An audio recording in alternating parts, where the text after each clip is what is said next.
Hello అండి, ఇంకో garden setup మీ ముందుకు తీసుకుని వచ్చాను. ఈ గార్డెన్ సెటప్ మనం పంజాగుట్టలో చేశాము. అశోక్ కుమార్ గారు, జానకి గారు వాళ్ళ ఇంట్లో మనం ఈ గార్డెన్ సెటప్ చేయడం జరిగింది. సో ఇక్కడ మనం 2 వింగ్స్ లో చేసామన్నమాట. ఒక వింగ్ లో వెజిటబుల్స్, ఇంకొక వింగ్ లో ఈ ఫ్లవర్స్. ఇప్పుడు మీరు చూసేదంతా కూడా ఇదంతా ఫ్లవర్స్ అండి. మొత్తం మందారాలు అయితే మటుకి 3 నెలల్లో చాలా అద్భుతంగా బాగా పెరిగినాయి. అసలు జానకి గారు చెప్పడం కూడా అసలు రోజు 200 పూలు మినిమం వస్తున్నాయంట. కొయ్యలేక వాళ్ళు ఇంకా చాలా పూలు చెట్లనే వదిలేస్తున్నారు. ఇప్పుడు మీరు చూస్తే చెట్టుకి ఇంకా కనపడుతున్నాయి. ఇట్లు సైజ్ కూడా చూడండి, అలాగే హెల్తీగా చూడండి. ఎటువంటి పురుగు కానీ నార్మల్ గా మందారాలకు మీలీ బగ్స్ కానీ ఏమీ లేవండి. సో ఇదంతా కూడా మేము వాడిన ఏదైతే సాయిల్ మిక్స్ మనం సూపర్ మిక్స్ లాగా తయారు చేసి మనం వాడుతూ ఉన్నామో ఒక ఫార్ములేషన్ సెపరేట్గా.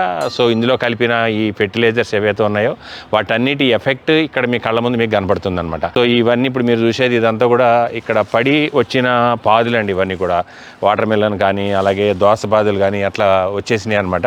ఇవన్నీ ఆవు పేడలోంచి మనకు వస్తాయన్నమాట. యాక్చువల్గా మేము వాడే దేశీయ ఆవు పేడ వాడతాం కాబట్టి ఆవులకి పెట్టే ఈ కాయగూరలు అన్నిటి నుంచి కూడా విత్తనాలు చాలా హెల్తీగా బాగా పెరుగుతాయండి. 3 monthsలో మొక్కలు అయితే చాలా బాగా పెరిగినాయి.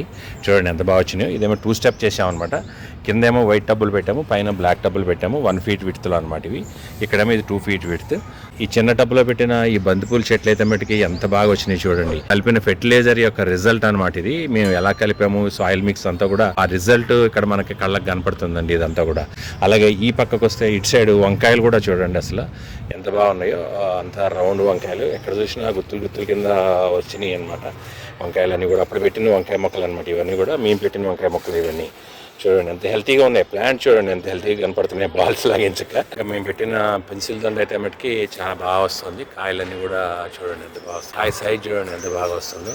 ఇక్కడైతే కాయ చూడండి కింద ఎంత సైజ్ వచ్చింది. ఇది మన దగ్గర ఉన్న ఈ పెన్సిల్ దండ చాలా బాగా కాస్తుంది. అందరికి ఇచ్చింది ఎక్కడ పెట్టినా కూడా. సో ఇక్కడ మేము పెట్టిన ఈ క్యాబేజీ కానీ కాలీఫ్లవర్ కానీ అవి కూడా అంత బాగా స్ప్రెడ్ అవుతూ ఉన్నాయి. బచ్చలి కూర పెట్టాము మేము. ఇది తీగ బచ్చలి, ఇది కూడా చాలా బాగా వస్తుంది. ఇదంతా లాంగ్ బ్రింజాలు అనమాట. సో ఈ లాంగ్ బ్రింజాలు కూడా చూడండి ఎంత బాగున్నాయో.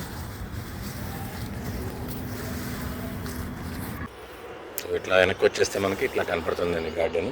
చూడటానికి కూడా గార్డెన్ చాలా అందంగా కనపడుతుందా లేదా మీరే చెప్పాలి. చూడండి ఎట్లా ఉందో గార్డెన్. ఇది మనం పెట్టిన సెటప్ అంతా కూడా. సో ఇటు సైడ్ చూస్తే బయట నుంచి ఇట్లా సైడ్ ఫ్రేమ్కి బాగా అల్లుకుందనమాట. ఈ దొండ చూడండి, దొండ పాదంతా కూడా బాగా అల్లుకుంది ఇదంతా. సో చూసారు కదా ఇప్పటివరకు మనం చేసిన 2 wings సెటప్స్. ఇదంతా వెజిటబుల్ గార్డెన్, అటు పక్కన అంతా కూడా మనకి ఫ్లవర్ గార్డెన్ 2 wingsలో చేసామన్నమాట. ఈ వెజిటబుల్ గార్డెన్కి పందిరి సెటప్లు, సైడ్ ఫ్రేమ్లు ఇవన్నీ ఇచ్చి సెట్ చేసామండి. సో వీడియో నచ్చితే లైక్ చేయండి, షేర్ చేయండి. మన ఛానల్ సబ్స్క్రైబ్ చేయకపోతే సబ్స్క్రైబ్ చేయండి. అలాగే మన ఇన్స్టాగ్రామ్ అకౌంట్ ఫాలో చేయకపోతే మీరు ఫాలో బటన్ క్లిక్ చేసేసి మన అప్డేట్స్ అన్ని ఫాలో అవుతూ ఉండండి. సో దట్ మీరు కంటెంట్ మిస్ కాకుండా ఉంటారు. థ్యాంక్ యూ ఫర్ వాచింగ్ అండి.